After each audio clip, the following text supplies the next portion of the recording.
Voilà, absolument. Je suis d'accord avec ce qui était dit, c'est-à-dire que le travail est entre la protection des salariés, des actifs, et l'exposition. On est dans une situation de protection parce qu'il y a quand même 3 millions de chômeurs dans ce pays, avec des gens qui ont une durée de chômage qui est parfois, pour 1 million, supérieure à 2 ans. Donc on voit bien la précarité sociale qui, y compris, déteint sur les actifs, qui intègre cette précarité sociale d'une manière virtuelle quelque part. Pourquoi ? Parce que on a tellement de gens qui sont privés d'emploi qu'on accepte des conditions de travail délétères dans une dimension sacrificielle. Les gens se disent, si je ne fais pas ce qu'on me demande, si je ne donne pas le meilleur de moi-même, je vais me retrouver dehors, et donc ils acceptent énormément de choses. Ceci dit, et je suis tout à fait d'accord avec ce qu'a dit Marie, on a aujourd'hui 75% des Français, du fait de cette présence du chômage de masse, qui sont à peu près satisfaits de leur travail.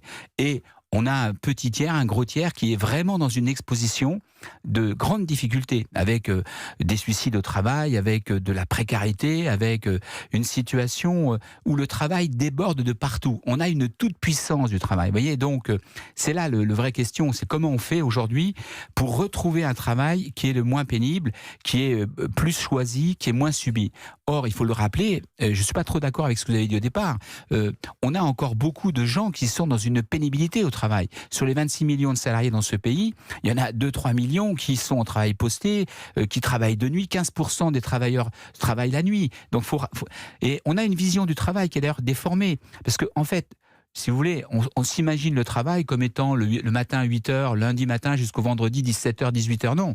Le travail, pour les 2 tiers des Français, c'est totalement atypique. 67% des Français travaillent soit de nuit, soit le week-end, soit en travail posté, soit en horaire décalé. Donc, c'est ça le travail aujourd'hui. Et donc, il est très important d'avoir une bonne représentation pour comprendre la pénibilité qui en découle, voire la souffrance qui peut effectivement emporter des vies, emporter des familles. Oui, vous avez raison de cadrer. Il n'y a pas que le burn-out et on est encore dans un registre de pénibilité.